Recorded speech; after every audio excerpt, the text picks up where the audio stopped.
আসসালামু আলাইকুম গাইস, আপনারা কেমন আছেন? আশা করি আপনাদের দোয়ায় আমিও ভালো আছি। তো আজকে রান্না করব আমি এখানে একদম পাতাকপি মেইন ভাবে কুচে নিছি। তো আজকে পাতাকপি রান্না করব। সবসময় তো পাতাকপি আমরা বাজি থাকি, চিংড়ি মাছ দিই, বিভিন্ন ধরনের মাছ দিয়ে আমরা বাজি। তো আজকে আমি বাজবো না, আজকে অন্যভাবে আমি আজকে রান্নাটা করব পাতাকপি। তো এইভাবে যদি আপনারা রান্না করেন খেতে কিন্তু অনেক অনেক অসাধারণ। আপনারা পুরি পরোটা যে কোনো কিছুর সাথে এভাবে খেতে পারেন। তো এই তো দেখুন আমি মশলাগুলো এখানে আমি কষাই ফেলছি, কষাই তারপরে এখানে আমি মুরগির মাংসগুলো এখানে দিয়ে দিছি, দিয়ে তারপরে এখানে একটা আলু ছোট ছোট সাইজ করে আমি কাটি, তারপরে দিয়ে দিছি। যখন আলুটা একটু মজি আসবে তারপর আমি এখানে কি করব, পাতাকপিগুলা দিয়ে দিব। তো পাতাকপি দিয়ে আমি এখানে আবারও লাড়ি দিব, লাড়ি দিয়ে তারপরে ঢাকনা দিয়ে ঢাকি দিব। ঢাকনা দিয়ে ঢাকি দিলে একদম যখন কমে আসবে তখন এখানে আমি একটু পানি দিব সিদ্ধ হবার জন্য। তো এই তো দেখুন কত সুন্দর একদম কমিয়ে আসছে। তো আমি এখানে ভালো করে আমি লাড়ি দিব, ভালো করে লাড়ি দিয়ে এখানে আমি পানি দিব।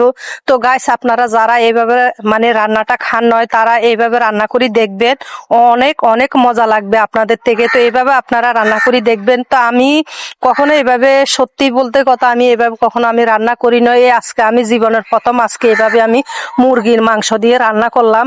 তো খেতে যে এত যে মজা হয়েছে, অনেক অনেক মজা হয়েছে গাইস, কি বলবো আপনাদেরকে। তো এই তো দেখুন এখানে আমি পরিমাণ মতন আমি পানি দিয়ে দিছি। পরিমাণ মতন পানি দিয়ে ভালো করে উল্টাই পাল্টাই লাড়ি দিয়ে ঢাকনা দিয়ে আমি ঢাকি রাখবো যতক্ষণ পর্যন্ত সিদ্ধ না হবে। তো এই ঢাকনা দিয়ে আমি ঢাকি রাখবো। তাই তো মাশাআল্লাহ আলহামদুলিল্লাহ কত সুন্দর কালার চলে আসছে দেখুন আপনারা। রান্না হয়ে গেছে। তো এখানে আমি জিরার গুঁড়ি দিয়ে দিব, গোলমরিচের গুঁড়ি দিয়ে দিব, দিয়ে একটা ম্যাজিক মশলা দিয়ে দিব, দিয়ে ভালো করে উল্টাই পাল্টা আবারও লাড়ি দিব। লাড়ি তারপর আবারও 2 মিনিটের জন্য এইভাবে আমি দমে রেখে দিব। তারপর আমি নামাই ফেলবো, নামাই তারপর আমি পরিবেশন করব। তো আমি দেখুন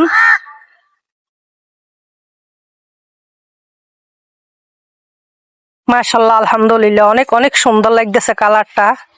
তো প্লিজ প্লিজ আপনারা যে যেখান থেকে আমার ভিডিওটা দেখতেছেন একটা লাইক দিবেন আর কমেন্ট করে জানাবেন রান্নাটা আপনাদের থেকে কেমন লাগতেছে। আমরা একে অপরের পাশে এভাবে পাশে থাকবো, একে অপরের ভিডিওগুলি দেখবো, লাইক দিব, কমেন্ট করব।